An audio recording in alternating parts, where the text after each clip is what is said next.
سب سے پہلا عید کا کام یہ ہے کہ عید کی تیاری سنت کے مطابق جیسے بیان کی گئی اسے جلدی کریں، ہو سکے تو فجر سے پہلے وجہ فجر کے فوراً بعد ضرور کریں۔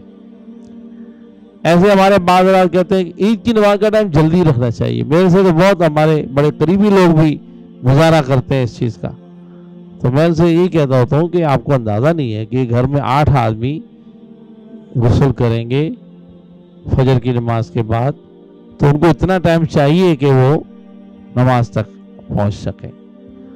تو اس لیے تھوڑا سا ہمارے ہاں سورج نکلنے کے پورے 2 گھنٹے بعد عید الفطر کھڑی ہوتی اور 1.5 گھنٹے بعد عید الاضحیٰ پڑھی جاتی۔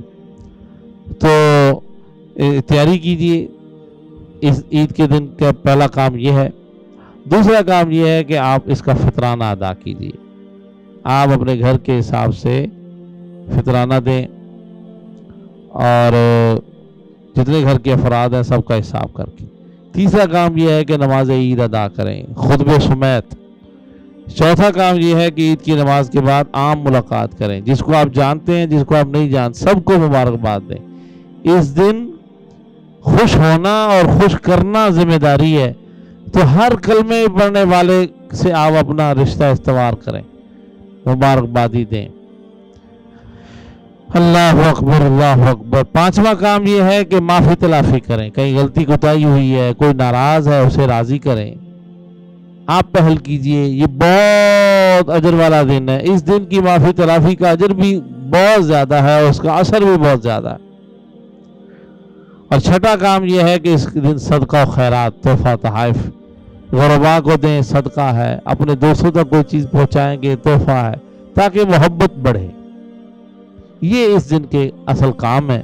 ہم نے سوچا پارکوں میں گھومنا ہے، گول گپے کھانے ہیں، ہاں جی چانپیں بھوننی ہیں، اور جو بس کھا پی کے تو ادھر سے باپ بھوک شور شرابہ کر کے باقی ٹائم ٹیلی ویژن پہ گزار دیا تو ہماری عید مکمل ہوگی۔ تو پھر آپ دیکھتے ہیں کہ رات کو آپ تھکے ٹوٹے ہوئے، اتنا سال میں کبھی نہیں تھکتے جتنا عید کے دن بور ہو جاتے ہیں۔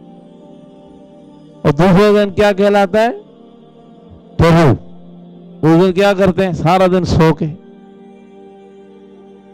تو اگر آپ عید کو عید کی طرح گزاریں، میں نے آپ کے سامنے 6 کام عرض کیے۔ عید کی تیاری نمبر 1، نمبر 2 فطرانہ، نمبر 3 نماز عید خطبہ سمیت، نمبر 4 عید کی نماز پڑھنے والوں سے ملاقات، نمبر 5 معافی تلافی رشتہ داروں سے، دوستوں احباب جہاں کوئی کمی بیشی، اور نمبر 6 صدقہ و خیرات، غرباء میں دیں، انہیں خوش کریں، اپنے دوستوں کو تحفہ تحائف دیں، وہاں عید ملے بیٹھیں، اپنے گھر والوں میں بیٹھیں۔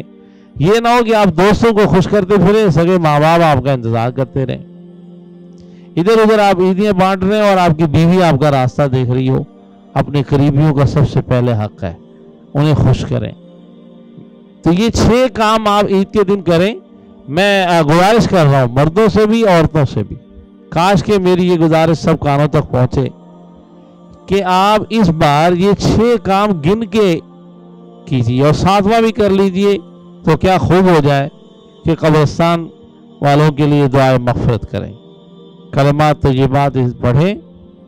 تو سبحان اللہ و بحمدہ سبحان اللہ العظیم، اگر یہ لفظ کوئی 1000 بار پڑھ لے عید کے دن تو اس پر اللہ تعالیٰ 1000 نور اتارتا ہے۔ جس کے لیے اصالہ ثواب کرے اسے بھی اتنے ہی نور پہنچتے ہیں، خود اس کے لیے وہ نور جمع ہوتے ہیں۔ جس دن یہ قبر میں داخل ہوگا تو اس کے داخلے سے پہلے وہ موجود ہوں گے۔ یہ عید کے دن کا خاص وظیفہ ہے۔ یہ 7 کام آپ عید کے دن کریں، آپ کو اس عید والے دن رات میں تھکن نہیں ہوگی، آپ کا موڈ آف نہیں ہوگا، آپ کے لڑائی جھگڑے نہیں ہوں گے، آپ کو دن بور نہیں لگے گا، آپ بہت خوش ہو کر سوئیں گے۔ کبھی آپ کو عید کی تیاری کی خوشی، کبھی نماز کی خوشی، کبھی صدقہ دینے کی خوشی، کبھی رشتہ داروں کو خوش کرنے کی خوشی، یہ یاد آئے گی اور آپ کو سارا سال لذت آئے گی۔ اللہ تعالیٰ ہمیں، آپ کو اور ہم سب کو عید سعید کی ہزاروں خوشیاں مقدر فرمائے اور مسنون طریقہ کار پر عمل کرنے کی توفیق۔